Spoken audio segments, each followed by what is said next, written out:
Shalom dan welcome to Super Sunday AFGF Bitung Minggu 18 Oktober tahun 2020. Saat ini ibadah online service AFGF Bitung akan segera dimulaikan. So, ajak setiap keluarga yang ada di rumahmu untuk sama-sama kita berkumpul, sama-sama kita akan memuji Tuhan, meninggikan Dia, menyembah Dia lewat tim iPraise AFGF Bitung. Bahkan pun juga kita akan mendengarkan kebenaran firman Tuhan yang akan disampaikan oleh Pastor Benyamin Kurniawan dari IFGF Semarang. Biarlah setiap apapun yang kita lakukan di pagi hari ini, kita memuji, menyembah Tuhan di pagi hari ini, bahkan pun mendengarkan setiap kebenaran firman Tuhan termeterai dalam setiap pribadi kita. Dan biarlah apapun yang kita kerjakan di pagi hari ini semua dibuat Tuhan berhasil. Biarlah setiap rencana, setiap cita-cita, setiap keinginan kita, biarlah Tuhan yang melakukan terlebih dahulu. Selamat hari Minggu dan Tuhan Yesus memberkati.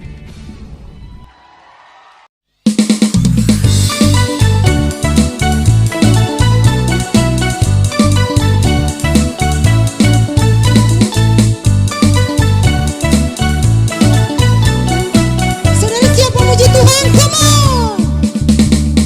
Siapakah Allah yang sepertimu? Ajaib perbuatanmu, tangan kananmu hancurkan musuh, kemenangan di pihakku.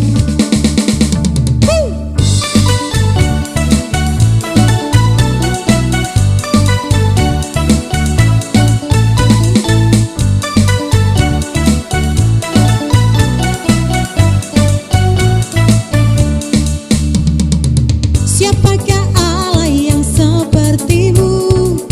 Ajaib perbuatanmu, tangan kananmu hancurkan musuh, kemenangan di pihakku.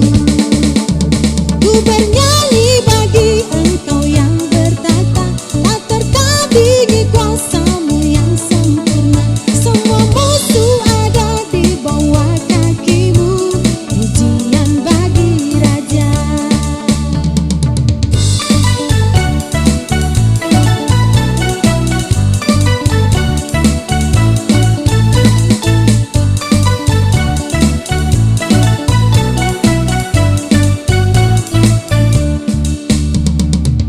Gunung tunduk mendengar suaramu, samudra bergelora, segala bangsa sujud di kakimu, semua lidah kan mengaku.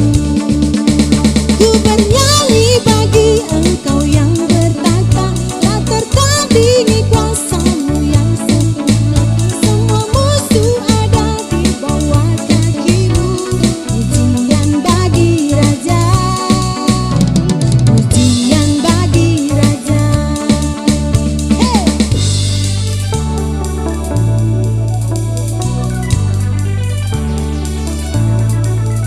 Hey! Hey! Hey! Everybody dance! Hey!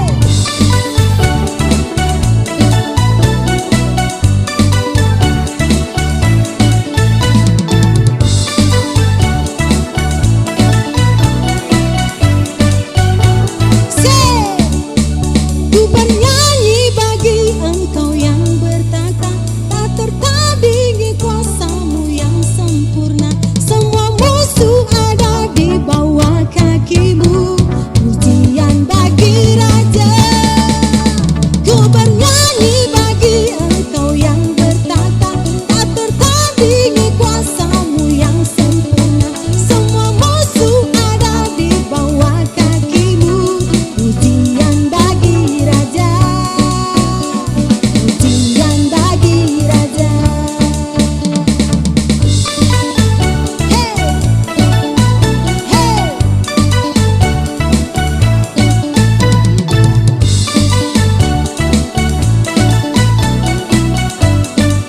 Pujian bagi Raja.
came and rescued me. He gave me wrong for my sins. His name is Jesus.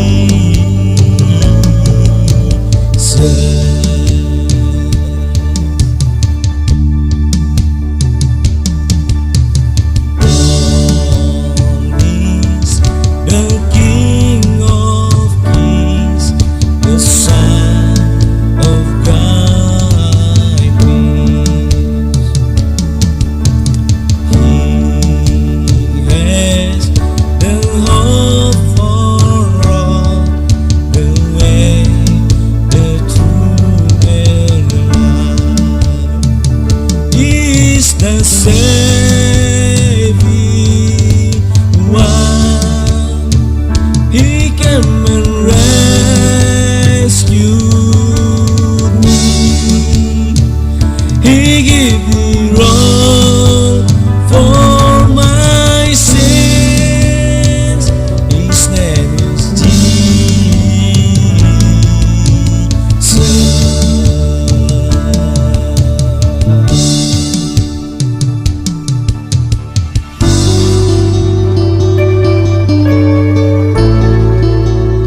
Shalom Jemaat AFJF Bitung yang dikasihi Tuhan, senang sekali melalui kesempatan ini saya Benyamin Kurniawan bisa bersama-sama dengan Anda. Terima kasih untuk pastoral team yang memberi kepada saya kesempatan untuk bisa menyampaikan kebenaran firman Tuhan. Kesempatan ini kita akan belajar sebuah topik bagaimana kita memiliki kuasa untuk mengusahakan. Ketika kita membaca firman Tuhan, Alkitab kita, Kitab Kejadian yang pertama mencatat bagaimana Tuhan menciptakan langit dan bumi dan segala isinya. Dan ketika kita melihat ayat-ayat demi ayat yang tertulis di dalam Kitab Kejadian, maka kita akan bisa melihat bahwa ketika Tuhan menciptakan manusia, manusia diciptakan di hari yang ke-6. Tetapi di dalam pikiran Tuhan, Tuhan sudah merancang segala sesuatu dan menciptakan langit dan bumi ini sesuai dengan tujuan di mana manusia akan berada di dalamnya. Jadi kalau kita melihat ketika Tuhan menciptakan langit dan bumi, Tuhan menciptakan alam semesta, semua planet diciptakan, ada matahari yang akan ada, dan kemudian kita bisa melihat bahwa Tuhan merancang semuanya itu untuk kita bisa tinggal dan kita bisa berkuasa di atas muka bumi ini. Bahkan ketika saya berpikir bahwa ketika Tuhan menciptakan tanaman untuk menjadi makanan kita, Tuhan menciptakan dengan begitu luar biasa, sangat user friendly. Kalau Anda bayangkan jika pohon pisang punya tinggi 6 meter, ketika kita lapar, maka kita akan kesulitan untuk mendapatkan makanan. Karena pisang adalah makanan yang paling mudah untuk kita temukan. Tetapi Tuhan menciptakan segala sesuatu tepat dan sangat baik sesuai dengan kebutuhan daripada manusia. Bahkan ketika Tuhan menciptakan laut dan ikan, Tuhan menciptakan ikan paus supaya ikan hiu takut terhadap ikan paus, dan kemudian ikan-ikan yang jauh lebih kecil bisa bergerak terus. Dan itu baik untuk manusia. Karena apa? Kalau Anda bayangkan laut kita seperti akuarium dan semua ikannya diam dan tidak bergerak, maka kita akan mendapatkan ikan yang tidak segar. Dan semuanya itu diciptakan oleh Tuhan untuk kebutuhan kita. Nah, yang menarik, setelah Tuhan menciptakan alam semesta, langit dan bumi, Tuhan menciptakan hewan, tumbuhan, dan semuanya, di Kejadian pasal yang kedua, kita bisa melihat sesuatu yang sangat menarik. Di ayat yang pertama dikatakan, demikian diselesaikan langit dan bumi dan segala isinya. Ketika Allah pada hari ke-7 telah menyelesaikan pekerjaan yang dibuatnya itu, berhentilah ia pada hari ke-7 itu dari segala pekerjaan yang telah dibuatnya itu. Ayat yang ketiga dikatakan, lalu Allah memberkati hari ke-7 itu dan menguduskannya, karena pada hari itulah ia berhenti dari segala pekerjaan penciptaan yang telah diperbuatnya itu. Ayat yang keempat dikatakan, demikianlah riwayat langit dan bumi pada waktu diciptakan. Ketika Tuhan Allah menjadikan langit dan bumi, belum ada semak maupun apapun di bumi, belum timbul tumbuh-tumbuhan apapun di padang, sebab Tuhan Allah belum menurunkan hujan ke bumi dan belum ada orang untuk mengusahakan tanah itu. Mari sekali lagi saya ajak kita bersama-sama berdoa. Tuhan, berbicara dalam setiap kehidupan kami melalui setiap kebenaran firman-Mu. Kami rindu Tuhan mendapatkan insight, mendapatkan inspirasi Tuhan dari setiap kebenaran firman-Mu yang kami pelajari hari ini. Berbicara Tuhan, hamba-Mu siap untuk menyampaikannya dan berkati setiap jemaat Tuhan yang mendengarkan firman Tuhan pada kesempatan ini. Terima kasih, hanya di dalam nama Tuhan Yesus kami berdoa, haleluya, amin. Nah, hal yang pertama yang kita mau belajar bahwa kita diberi kuasa untuk mengusahakan. Kalau kita perhatikan di ayat yang kelima dikatakan di Kejadian 2, belum ada semak, belum ada tumbuhan, karena Tuhan belum menurunkan hujan ke atas bumi. Nah, kenapa Tuhan belum menurunkan hujan di atas bumi sehingga tumbuhan dan semak belum tumbuh? Karena belum ada orang yang mengusahakan tanah. Nah, jadi kita lihat satu prinsip kebenaran firman Tuhan, bahwa Tuhan itu bekerja melalui kita, orang-orang yang disebut steward, manusia, orang yang ciptaan Tuhan yang diberi kuasa untuk mengusahakan segala sesuatu. Dan sebelum ada apa-apa, Tuhan menunggu ya ada orang yang mengusahakan tanah. Nah, Anda harus melihat bahwa Tuhan itu adalah owner atau pemilik dari segala sesuatu. Tuhan Allah yang memberikan hujan dan hujan pada masanya. Tuhan adalah pemberi berkat, sumber berkat daripada kehidupan kita. Tapi Tuhan tidak bisa bekerja sendiri. Dikatakan Tuhan membutuhkan manusia, Anda dan saya, yang adalah pengelola atau steward dari segala sesuatu yang ada di bumi ini, ada di yang sudah Tuhan sediakan di atas muka bumi. Dan Tuhan memerintahkan kepada kita untuk kita ini mengusahakan segala sesuatu. Ketika ada seorang yang mulai mengusahakan tanah, dikatakan Tuhan mulai mencurahkan berkat. Dan kemudian tumbuhan yang ada di bumi ini mulai tumbuh. Tapi jangan lupa, ya, dikatakan tumbuhan ini berbicara mengenai apa potensi segala sesuatu yang dapat tumbuh dan menghasilkan buah. Tetapi di samping ada tumbuhan, Tuhan juga menumbuhkan semak. Nah, Bapak Ibu Jemaat, dikatakan semak ini adalah segala hal yang akan terus mendorong manusia untuk berusaha dan tidak tinggal di dalam zona nyaman. Nah, Anda bisa bayangkan jika tidak ada semak, ya, dan hanya ada tumbuhan dan manusia, dan Tuhan memberikan hujan. Saya bisa bayangkan manusia akan hanya menjadi penjaga taman, ya, atau apa? Atau menjadi tukang kebun. Dan Anda bisa bayangkan ini pekerjaan yang akan begitu boring dan ya Anda bisa bayangkan ya menjaga kebun, kemudian turun hujan. Dan kalau hujannya ini deras, manusia pasti akan apa? Ya, kalau saya bayangkan diri saya pasti akan tidur. Dan kemudian saya akan tidur lagi, dan saya akan tidur lagi. Karena apa? Karena menunggu pohon apel bertumbuh, itu bukan pekerjaan yang mudah juga. Menunggu pohon pir bertumbuh, bukan sesuatu yang menggairahkan, tetapi ya manusia akan cuma hanya menjadi penjaga taman. Tetapi justru karena ada semak, Tuhan menumbuhkan semak di samping daripada tumbuhan, manusia dipacu untuk bekerja. Manusia mulai mengusahakan.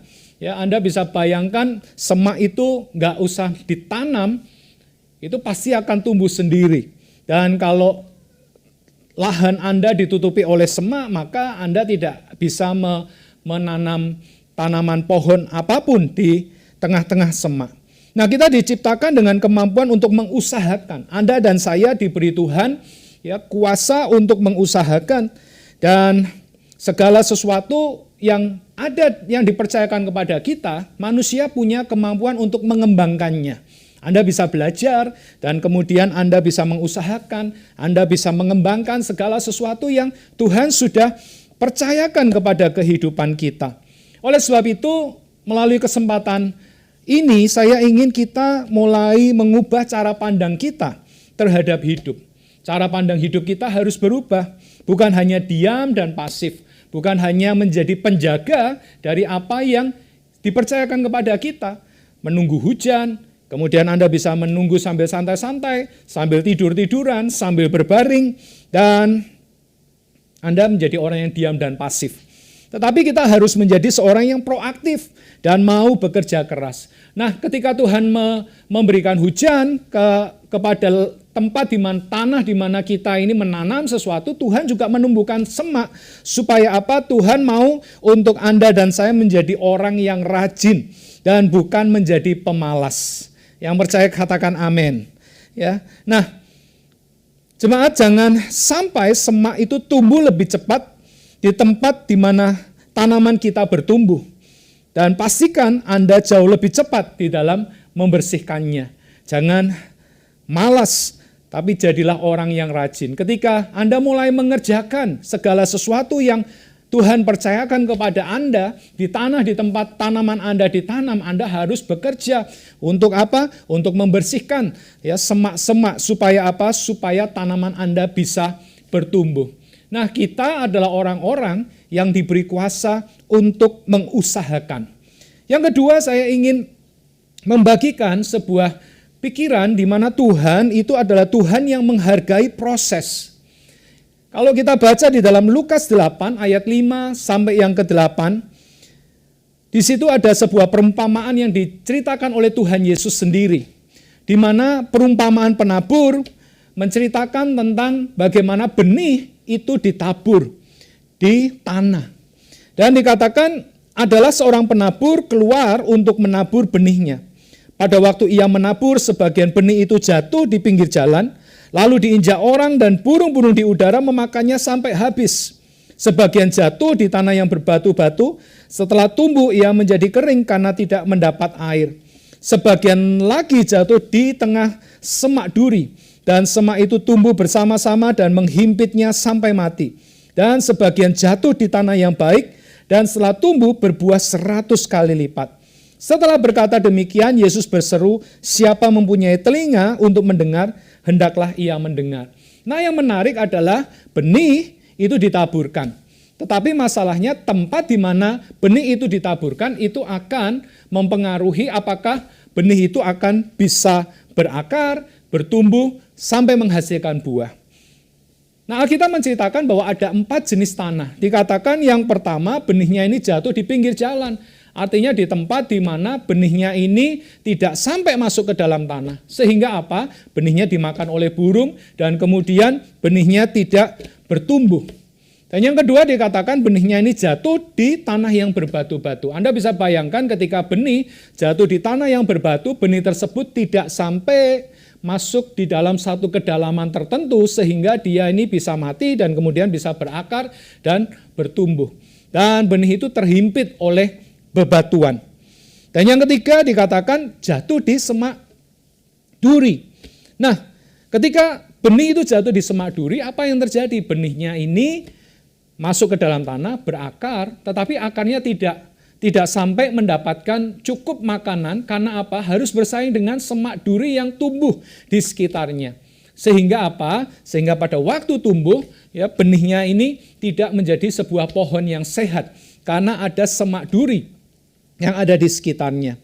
Dan dikatakan yang keempat, benihnya ini jatuh di tanah yang baik.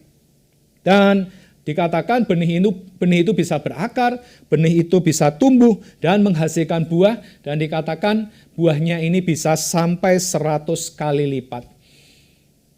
Jika kita melihat dari perumpamaan Tuhan Yesus menekankan sebuah perkataan di akhir daripada perumpamaan yang Tuhan Yesus ceritakan. Dikatakan siapa mempunyai telinga untuk mendengar, hendaklah ia mendengar. Menarik sekali karena apa? Karena pada dasarnya tidak ada satupun manusia yang diciptakan tanpa daun telinga. Semua dari kita, ya, Anda dan saya punya daun telinga. Dan Anda bisa lihat, pastikan mungkin Anda menyaksikan ibadah online service hari ini bersama dengan suami Anda atau istri Anda atau anak-anak Anda pastikan mereka semua pasti akan punya daun telinga. Tetapi dikatakan manusia bisa punya telinga tetapi ya belum tentu dia mendengar. Nah, di dalam bahasa Indonesia mendengar adalah mendengar. Tetapi di dalam bahasa Inggris kita akan bisa melihat bahwa ada 2 kata yang digunakan yang diterjemahkan mendengar. Yang pertama adalah hear. Hear adalah mendengar.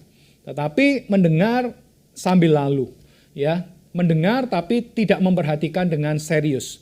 Tetapi yang kedua, kata yang digunakan adalah listen. Ketika Anda sedang mendengar dalam konteks listen, Anda sedang berusaha untuk memahami, untuk mengetahui dengan lebih jelas, sampai Anda dan saya mengerti.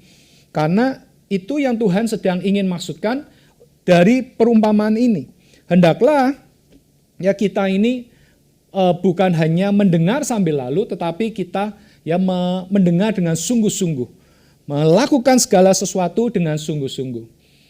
Nah, Anda harus tahu bahwa Tuhan adalah Tuhan yang menghargai proses. Seorang bernama Vince Lombardi berkata, practice does not make perfect.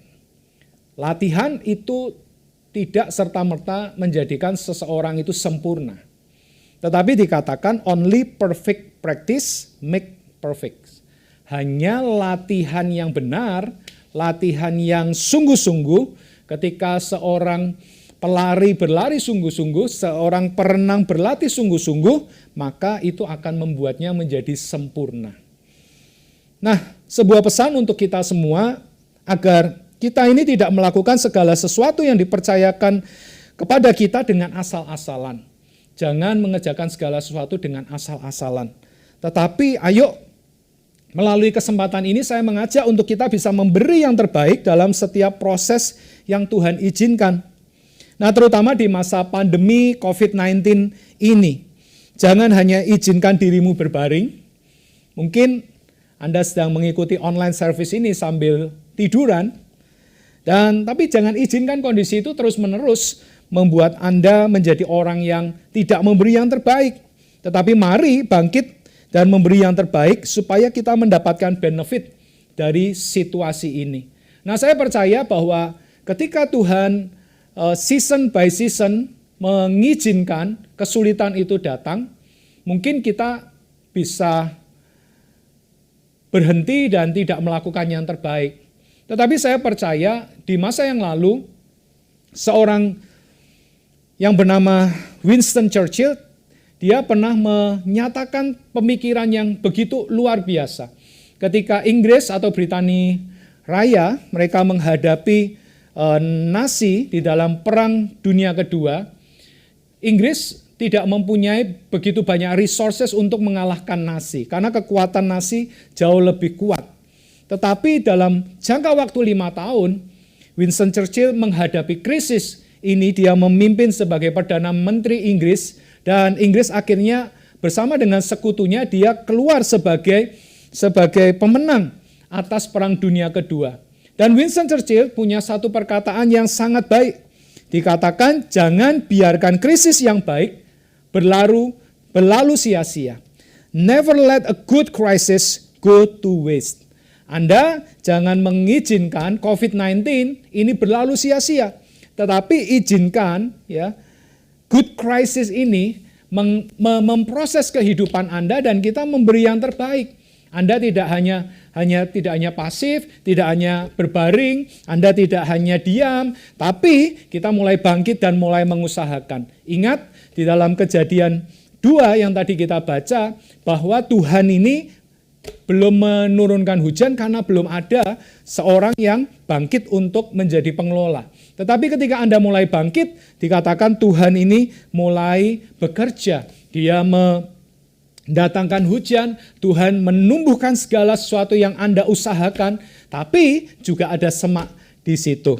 Nah, Anda harus tahu kebenaran yang hari ini kita sedang pelajari. Yang ketiga, kita belajar bahwa saat kita berusaha, Tuhan memberkati. Sekali lagi, saat kita berusaha, Tuhan adalah Tuhan yang memberkati. Anda bisa pikirkan baik-baik, ya, tidak selamanya semak itu menjengkelkan. Ketika saya mulai merenungkan kenapa Tuhan mengizinkan ada semak, dan saya pikir justru karena ada semak, manusia itu mulai membersihkan ladangnya, membersihkan tanahnya. Dan tahukah Anda ketika manusia mulai membersihkan, ya, manusia mulai menemukan bahwa ternyata ada sesuatu di dalam tanah. Nah, jemaat, ketika kita mulai membersihkan tanah ini, ya, kita akan mulai melihat bahwa Tuhan tidak hanya menumbuhkan tanaman di atas tanah. Ya, Anda bisa melihat pohon jeruk, pohon apel, pohon pir, pohon rambutan, pohon kelengkeng yang ada di atas, dan itu bisa menjadi sumber makanan kita. Tetapi Tuhan ternyata juga menumbuhkan tanaman di bawah. Saat manusia mulai menggali, manusia menemukan bahan makanan yang ada di dalam tanah. Manusia mulai menemukan bawang, ya. Kalau Anda tahu bawang ada jenisnya, ya, bawang merah, bawang putih, bawang bombay.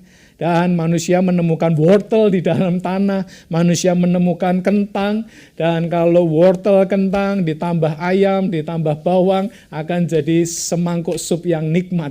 Dan itu merubah makanan manusia yang hanya apel, pepaya, semangka, dan semua yang ada di atas tanah. Tetapi ketika manusia mulai membersihkan semaknya, manusia mulai menemukan bahwa manusia menemukan singkong, menemukan ubi, menemukan talas, menemukan bengkoang.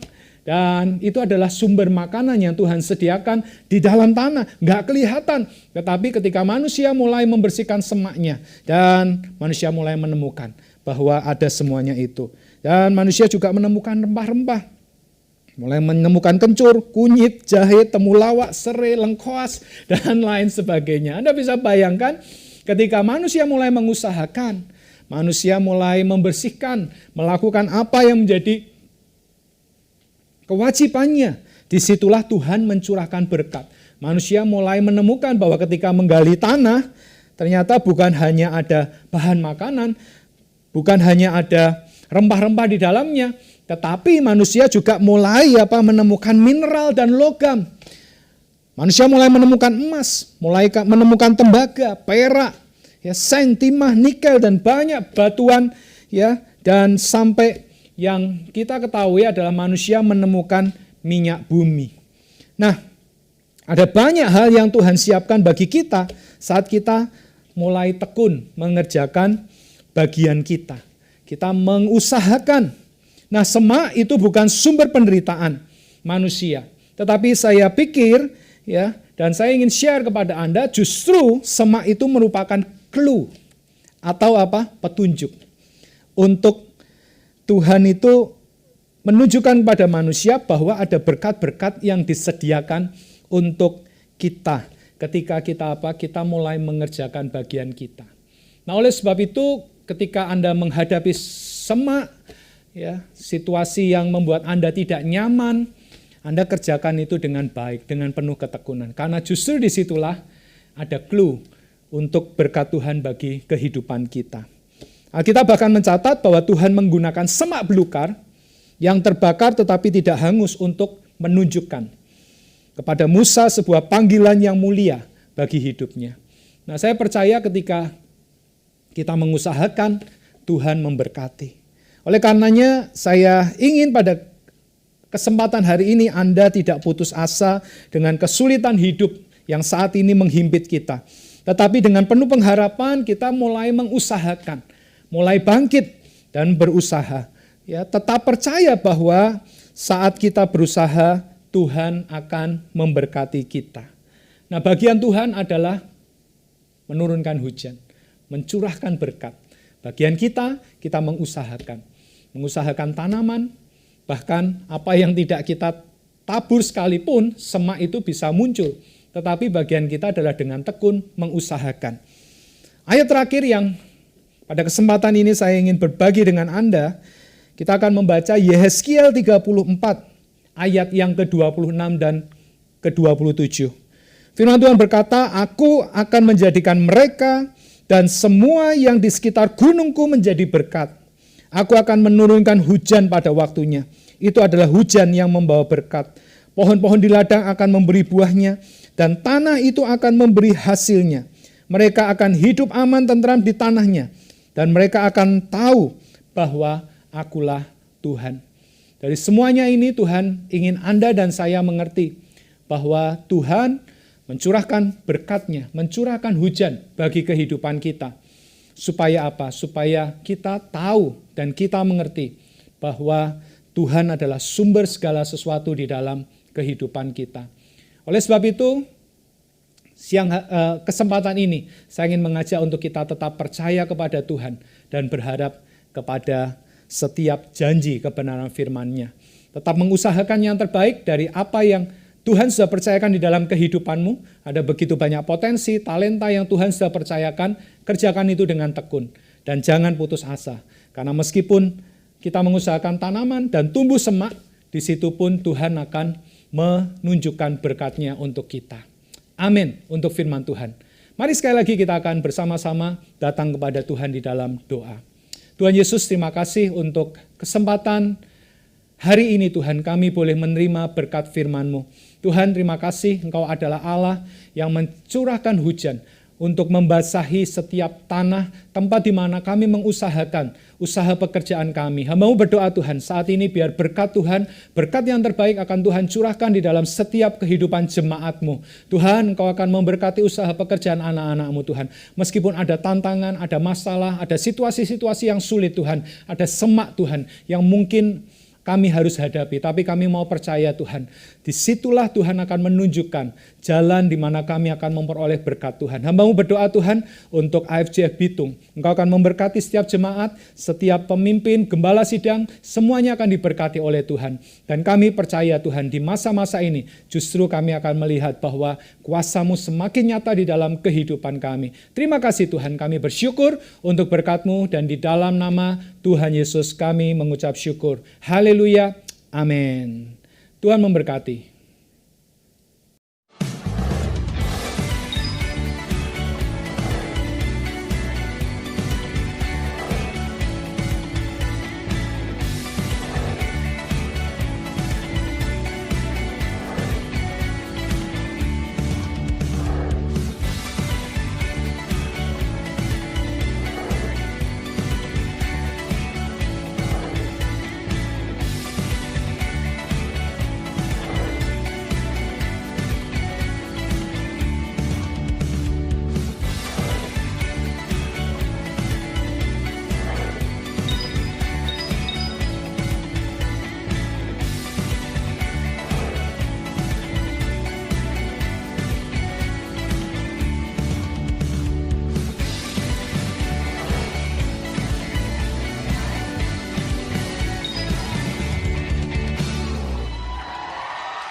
Sungguh sangat diberkati kepada firman Tuhan di pagi hari ini.